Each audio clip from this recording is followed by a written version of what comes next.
Hello and welcome to physics learning in Scithmetics. मैं निशी गुप्ता और आज का हमारा टॉपिक है electric field and electric field lines. तो इसमें सबसे पहला जो कंसेप्ट आता है वो होता है इलेक्ट्रिक फील्ड। इलेक्ट्रिक फील्ड क्या होता है? इलेक्ट्रिक फील्ड किसी भी चार्ज के चारों ओर का वो स्पेस है जिसमें हम उसका इफ़ेक्ट महसूस कर सकते हैं। जैसे कि मान लीजिए हमारे पास एक चार्ज है, कैपिटल क्यू हमने ये चार्ज लिया है, इसके चारों तरफ का स्पेस जिसमें हम इसका इफेक्ट महसूस कर सकते हैं। इफेक्ट कैसे महसूस करेंगे कि हम दूसरा चार्ज लेके आएंगे तो उसके ऊपर अट्रैक्शन या रिपल्सन का फोर्स लगेगा।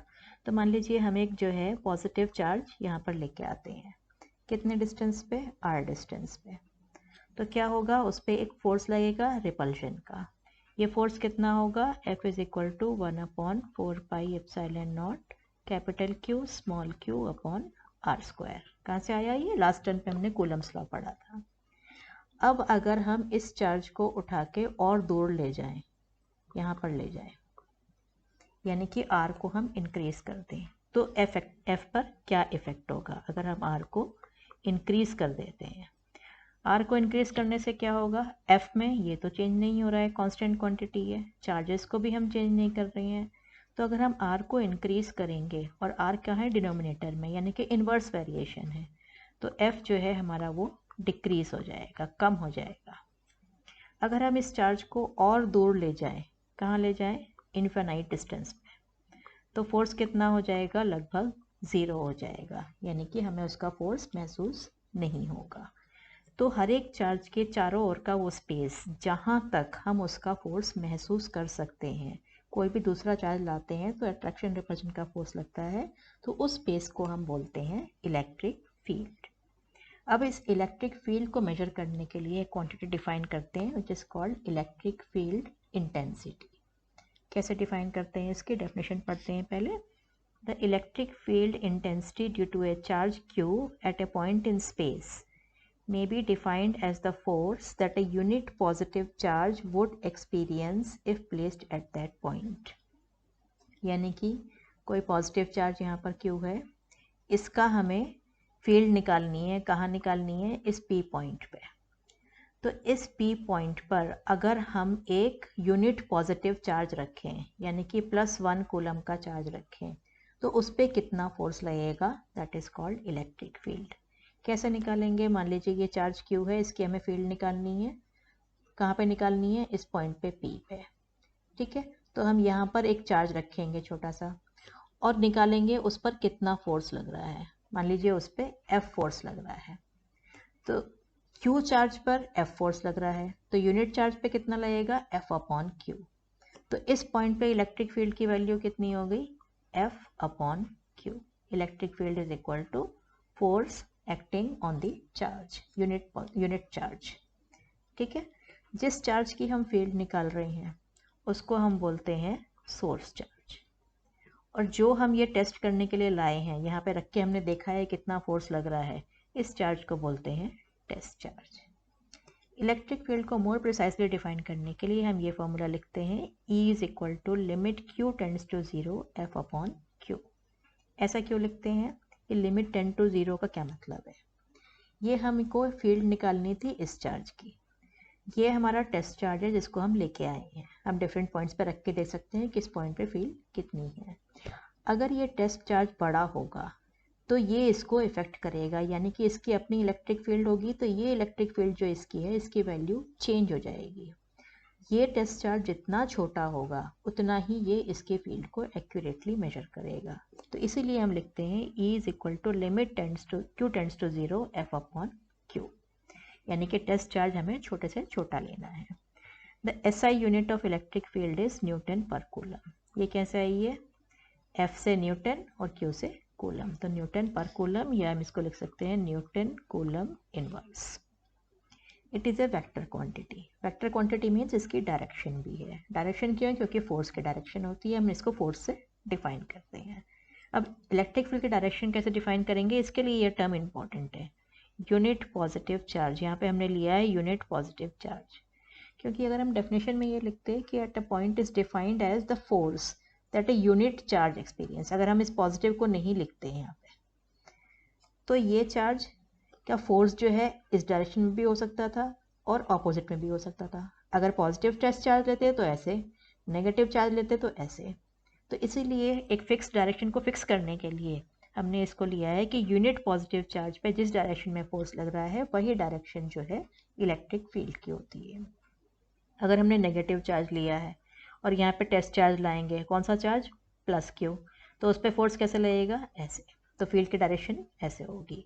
यानी कि पॉजिटिव चार्ज के लिए जो फील्ड की डायरेक्शन है वो रेडियली आउटवर्ड होती है, और नेगेटिव चार्ज के लिए जो फील्ड की डायरेक्शन है दैट इज रेडियली इनवर्ड।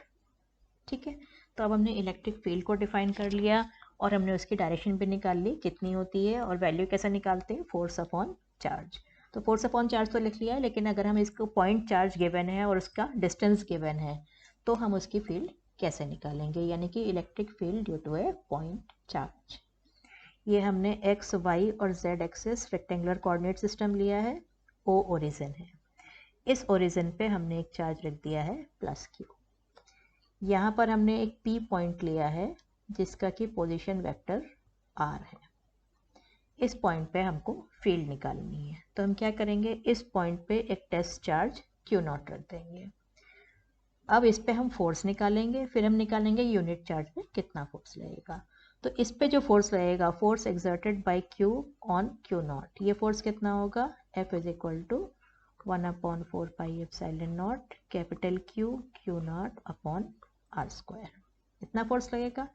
तो इस पॉइंट पर, पी पॉइंट पर इलेक्ट्रिक फील्ड कितनी होगी, इलेक्ट्रिक फील्ड निकालेंगे हम F अपॉन क्यू नॉट, या हम लिख सकते हैं F E is equal to, इसको हम क्यू नॉट से डिवाइड कर देंगे तो ये क्यू नॉट कैंसिल हो जाएगा, 1/4 pi epsilon not capital Q upon R square. तो अगर हमारे पास चार्ज गिवन है कि ये कैपिटल क्यू है और उसका डिस्टेंस आर है, तो हम फील्ड निकाल सकते हैं। टेस्ट चार्ज पर डिपेंड नहीं करती है फील्ड की वैल्यू केवल उस सोर्स चार्ज से डिस्टेंस पे डिपेंड करती है, सोर्स चार्ज पर और उसके डिस्टेंस पर।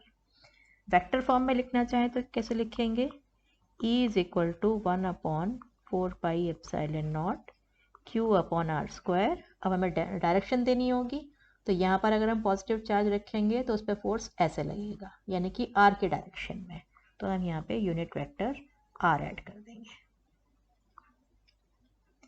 अगर यहाँ पे पॉजिटिव की जगह नेगेटिव चार्ज होता और हमें जो है पी पॉइंट पर इलेक्ट्रिक फील्ड निकालनी होती, तब हम कैसे लिखते, इसकी जो फील्ड लिखते हैं हम कैसे लिखेंगे, E is equal to 1/4 pi epsilon not capital Q upon R square. इस पे अगर हम पॉजिटिव चार्ज रखेंगे तो फोर्स की डायरेक्शन ऐसे होगी, यानी कि आर की ऑपोजिट, तो यहाँ पे माइनस आर वेक्टर आएगा, यानी यूनिट वेक्टर माइनस आर। तो यूनिट वेक्टर के यूज़ करके हम डायरेक्शन लिख सकते हैं कि डायरेक्शन क्या होगी। अगर हम इलेक्ट्रिक फील्ड का चार्ज डिस्टेंस से वेरिएशन देखें, इन दोनों ही फॉर्मूले में हम देख रहे हैं ये टर्म कांस्टेंट है, क्यू कांस्टेंट है, तो इलेक्ट्रिक फील्ड आर पे कैसे डिपेंड करती है, जैसे जैसे आर इंक्रीज होता है इलेक्ट्रिक फील्ड की डायरेक्शन जो है की वैल्यू जो है वो डिक्रीज होती जाती है। अगर आर 0 है तो फील्ड इनफाइनाइट, और जैसे जैसे आर बढ़ेगा वैसे वैसे फील्ड जो है डिक्रीज हो जाएगी, यानी कि इनवर्स वेरिएशन। ठीक है, अब हमने इलेक्ट्रिक फील्ड निकाल ली एक पॉइंट चार्ज के लिए।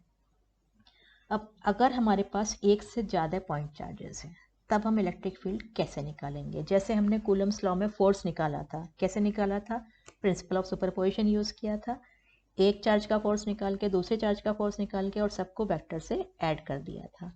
सेम वही यूज़ करेंगे, हम डिफरेंट डिफरेंट पॉइंट चार्जेस की फील्ड निकाल लेंगे और उनको वेक्टर एडिशन कर देंगे। तो electric field due to a system of charges, ये फिगर में देख रहे हैं आप, एक चार्ज है Q1 उसका, और दूसरा है Q2, तीसरा Q3, Q4, 4 चार्जेस दे रखे हैं हमको।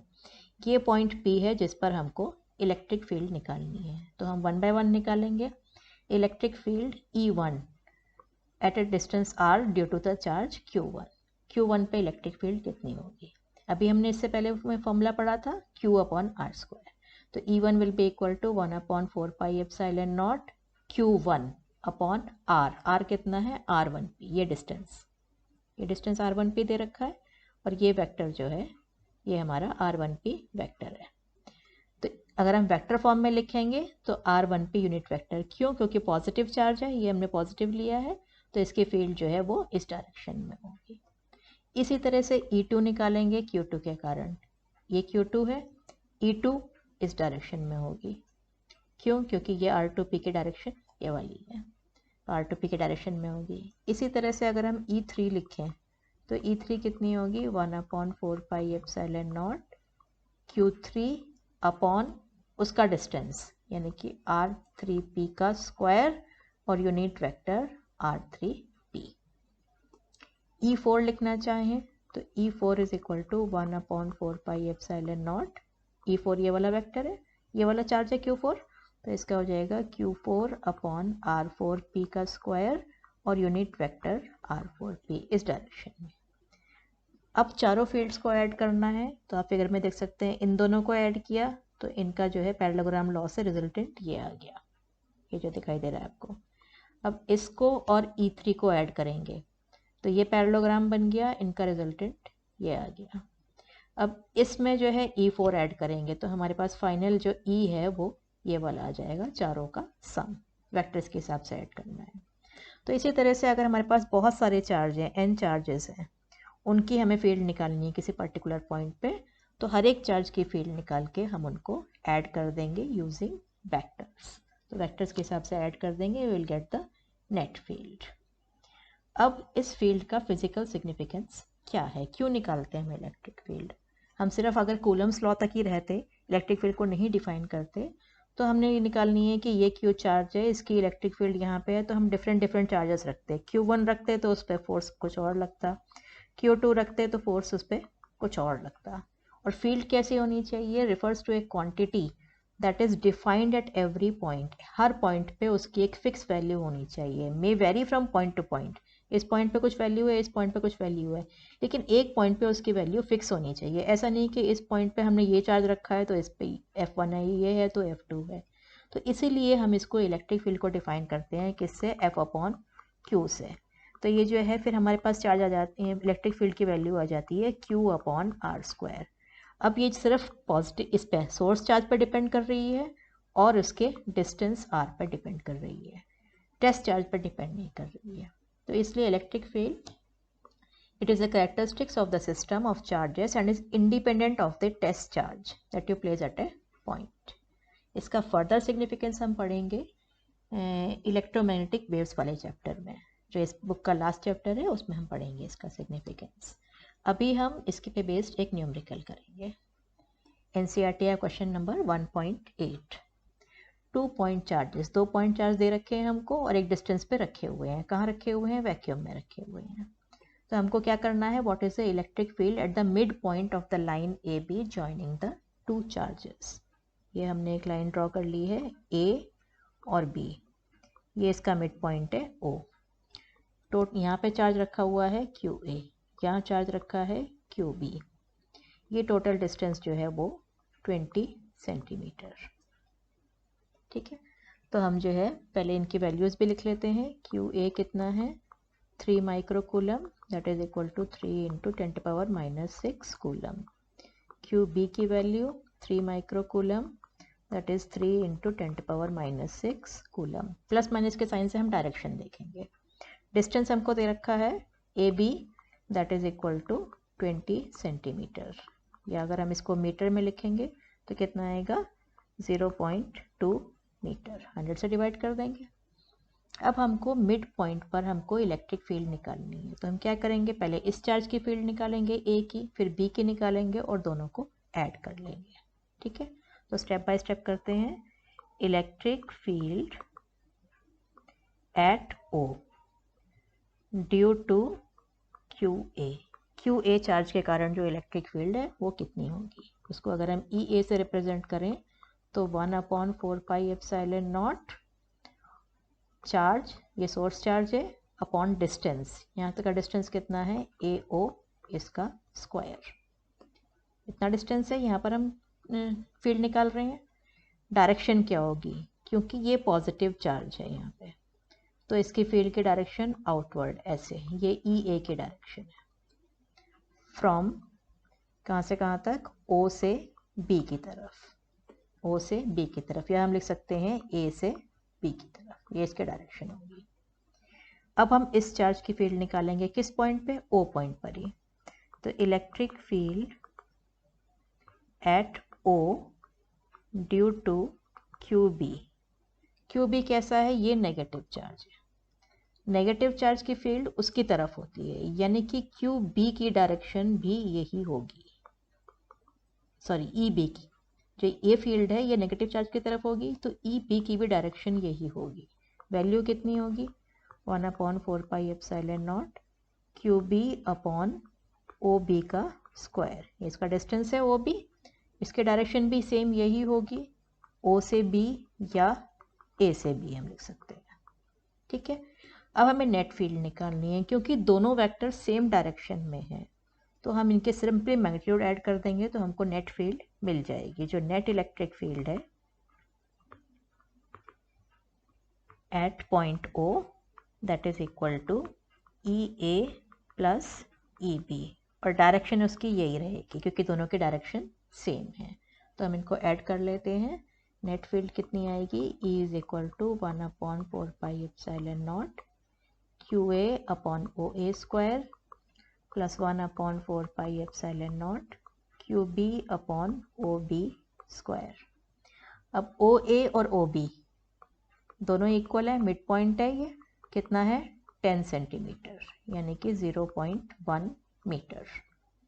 ठीक है, तो हम इसको ऐड कर लेते हैं, कितना आएगा 1/4πε0 Q A upon O A square. Q A कितना था 3 × 10⁻⁻⁶, ओ ए कितना है 0.1 का स्क्वायर, और plus Q B upon that is 3 × 10⁻⁻6 upon 0.1 का स्क्वायर। इसको ऐड करेंगे तो कितना आएगा 9 × 10⁻9, दिस टर्म विल बी 3 × 10⁻, ये -2 आ जाएगा, -4 प्लस 3 × 10⁻⁻4। इसको सॉल्व करेंगे तो कितना आएगा 3 × 3 6, 54 × 10⁻5, या हम लिख सकते हैं 5.4 × 10⁻6 न्यूटन पर कूलम। तो ये तो ए पार्ट हो गया, इतनी फील्ड हो गई। डायरेक्शन क्या देंगे इसकी, from Q A to Q B, Q A charge से क्यू बी चार्ज की तरफ, क्यू ए चार्ज से क्यू बी चार्ज की तरफ।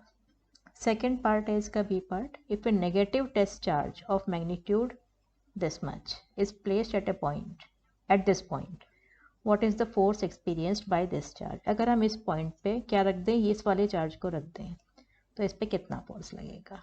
अब हमने इस पे फील्ड निकाल ली है, तो फोर्स निकालने के लिए सिंपली हम जो है चार्ज से मल्टीप्लाई कर देंगे। तो फोर्स ऑन टेस्ट चार्ज निकालना है हमको, force on test charge placed at O, O पर अगर हम टेस्ट चार्ज रखेंगे तो उस पर फोर्स कितना लगेगा, Q × E। टेस्ट चार्ज कितना रखा था हमने 1.5 × 10⁻⁻9 कूलम का, और E हम निकाल चुके हैं 5.4 × 10⁻6। इसको मल्टीप्लाई करेंगे तो कितना आएगा 8.1 × 10⁻³ न्यूटन, इतना फोर्स लगेगा। अब क्योंकि ये नेगेटिव चार्ज है, फील्ड इस डायरेक्शन में है, तो नेगेटिव चार्ज है, तो फोर्स कैसे लगेगा, इसके ऑपोजिट डायरेक्शन में जो फोर्स लगेगा वो ऐसे लगेगा इस चार्ज पर, अगर हम यहाँ पे नेगेटिव रखेंगे तो इस डायरेक्शन में, यानी कि बी से ए की तरफ। इसको लिखेंगे हम from Q B to Q A. ठीक है, समझ में आ गया ये। इसके बाद हम एक टॉपिक करेंगे electric field lines. Electric field lines क्या है, electric field lines are a way of pictorially mapping the electric field around a configuration of charge। Electric field पढ़ लिया हमने कि किसी भी चार्ज के चारों तरफ का एरिया जिसमें कि उसका इफेक्ट महसूस कर सकते हैं, उसके डायरेक्शन भी देख ली, वैल्यू भी निकाल ली कैसे निकालते हैं। तो उसको अगर हमें डायग्राम से प्रेजेंट करना है तो डायग्राम से प्रेजेंट करने का जो तरीका है that is electric field lines की हेल्प से। कैसे, an electric field line is a curve drawn in such a way that the tangent to each point on the curve gives the direction of electric field at that point. ये जो electric field lines होती हैं ये हर point पे field की direction को show करती हैं। जैसे मान लीजिए ये Q पॉजिटिव लिया है हमने, Q ग्रेटर देन 0, तो इसकी इलेक्ट्रिक फील्ड क्या होगी, यहाँ चार्ज रखेंगे तो ऐसे फील्ड होगी, रेडियली आउटवर्ड होती है, ऐसे फील्ड होती है ये। तो किसी भी पॉइंट पे ये इलेक्ट्रिक फील्ड हमने मेजर कर सकते, हम बता सकते हैं कि किस डायरेक्शन में होगी, इस डायरेक्शन में होगी, डायरेक्शन पता चल रही है हमको कि इस डायरेक्शन में होगी। डायरेक्शन के साथ साथ ये हमें जो है स्ट्रेंथ भी इंडिकेट करती है। कैसे? The relative closeness of field lines indicate the relative strength of electric field at different points. कैसे? They crowd near each other, जहाँ पर कि स्ट्रॉन्ग इलेक्ट्रिक फील्ड होती है, and they are far apart where the electric field is weak. यहाँ हमने देखा था कि E is proportional to 1/r², point charge के लिए, यानी कि डिस्टेंस बढ़ाने से E की वैल्यू जो है वो कम होती है, यानी कि E यहाँ पर ज़्यादा है, तो यहाँ पर ज़्यादा है, और जैसे जैसे हम जा रहे हैं E की वैल्यू कम हो रही है। और ये हम देख रहे हैं कि ये लाइंस कैसे हो रही हैं, डाइवर्स हो रही है। डाइवर्स हो रही है मतलब एक दूसरे से दूर जा रही हैं, यानी कि यहाँ पर जो है E की वैल्यू ज़्यादा है, और ज़्यादा जैसे हम दूर जाते हैं इनका डिस्टेंस बढ़ता जा रहा है ये, तो E की वैल्यू जो है वो कम होती जाती है। अगर फील्ड कांस्टेंट है कहीं पे तो क्या होगा, अगर कांस्टेंट फील्ड है the field lines are uniformly straight parallel lines. जैसे ये फील्ड है, ये क्या बता रही है, यूनिफॉर्म, इनके बीच की डिस्टेंस जो है वो चेंज नहीं हो रही है, यानी कि फील्ड जो है ना तो कहीं बढ़ रही है ना घट रही है, यूनिफॉर्मली चल रही है। ठीक है, इसी तरह से हम 2-4 कन्फिगरेशंस और ड्रॉ कर सकते हैं जो कि यूज़फुल है। Electric field lines due to some simple charges, अभी हमने पॉजिटिव चार्ज की देखी थी, कैसी होती है, रेडियली आउटवर्ड। अगर नेगेटिव चार्ज होगी तो उसकी हो जाएगी रेडियली इनवर्ड, अंदर की तरफ। ठीक है, इसमें क्या है, 2 पॉइंट चार्जेस लिए हैं हमने, कैसे, दोनों पॉजिटिव हैं, तो इनकी फील्ड की डायरेक्शन क्या होगी, ये हम देखेंगे कर्व बन जाएंगे यहाँ पे। क्यों? क्योंकि अगर हम ये टेस्ट चार्ज यहाँ रखेंगे तो ये तो इस पर रिपल्जन का फोर्स लगाएगा, ये अट्रैक्शन का फोर्स, ये भी रिपल्जन का फोर्स लगाएगा, दोनों सेम है। दोनों का अगर हम ऐड करेंगे तो उनकी डायरेक्शन क्या आएगी, ऐसे आएगी। तो ये डायरेक्शन जो है ये इसमें जो है कर्व लाइंस मिलती हैं। इसमें एक पॉजिटिव है एक नेगेटिव है, तो फील्ड की डायरेक्शन क्या होगी, इस तरह से होगी। हम देख सकते हैं किसी भी पॉइंट पे, अगर हम इस पॉइंट पे देखेंगे तो ये इसको फील्ड की डायरेक्शन ऐसे होगी, नेगेटिव पे ऐसे होगी, दोनों का रिजल्टेंट निकाल लेंगे तो ऐसे होगी। ठीक है, कर्व पे कैसे निकालते हैं, अगर कर्व है ऐसे तो इस पॉइंट पे डायरेक्शन निकालनी है तो यहाँ टेंजेंट ड्रॉ कर देंगे, इस पॉइंट पे डायरेक्शन निकालनी है तो यहाँ टेंजेंट ड्रॉ कर लेंगे। इसीलिए हमने डिफाइन किया था, डेफिनेशन क्या है इसकी, electric field line is a curve drawn in such a way that the tangent to each point of the curve gives the direction of electric field at that point. ये इसकी definition है electric field lines की। ठीक है, अब इसकी हम कुछ प्रॉपर्टीज़ पढ़ेंगे कि प्रॉपर्टीज़ क्या क्या होती हैं इलेक्ट्रिक फील्ड लाइंस की प्रॉपर्टीज़। जो पहली प्रॉपर्टी है, field lines start from positive charge and end at negative charge. आप इस डायग्राम में देख सकते हैं, ये field lines start at positive charge and end at negative charge. ये भी आपकी start at positive charge end at negative charge. पर अगर 2 चार्ज नहीं है, सिंगल चार्ज है, तब क्या होती है, if there is a single charge they में स्टार्ट और एंड एट इन्फिनिटी। अगर सिंगल चार्ज है तो यहाँ पे ये कहाँ से स्टार्ट हो रही है, इन्फिनिटी से आ रही है ये लाइन।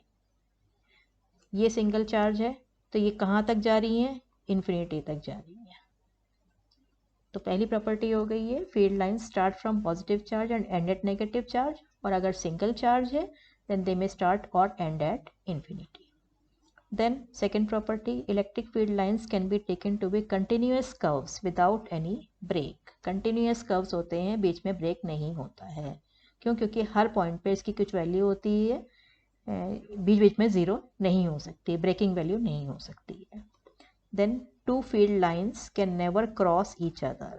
क्रॉस मतलब इंटरसेक्ट, इंटरसेक्ट नहीं कर सकती हैं। ऐसा नहीं होगा कि एक लाइन ऐसे है और दूसरी लाइन ऐसे है, दोनों आपस में इंटरसेक्ट नहीं करेंगी। क्यों नहीं इंटरसेक्ट करेंगी? If they did the field at the point of intersection will not have a unique direction which is absurd.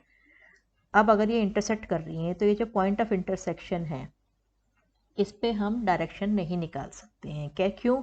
क्योंकि अगर हम इस लाइन के हिसाब से निकालेंगे तो इस पॉइंट पे टेंजेंट ड्रॉ करेंगे तो इलेक्ट्रिक फील्ड की डायरेक्शन ये आ गई। अगर हम इस लाइन को कंसिडर करेंगे तो इस पॉइंट पर ड्रॉ करेंगे टेंजेंट तो इलेक्ट्रिक फील्ड की डायरेक्शन ये आ गई। यानी कि एक ही पॉइंट पे दो दो डायरेक्शंस, जो कि पॉसिबल नहीं है, इसलिए ये कट नहीं करती हैं। Then last one is electrostatic field lines do not form any close loop. यानी कि एक पॉइंट से स्टार्ट होती हैं, एक पे एंड होती हैं। ऐसा नहीं है कि ऐसे जैसे मैग्नेटिक फील्ड लाइंस की तरह क्लोज लूप इनमें नहीं बनते हैं। ठीक है, तो आज के लिए इतना ही। अब मिलेंगे नेक्स्ट लेक्चर में और हमारा नेक्स्ट टॉपिक होगा electric dipole and it's field. तो तब तक के लिए थैंक यू, हैप्पी लर्निंग।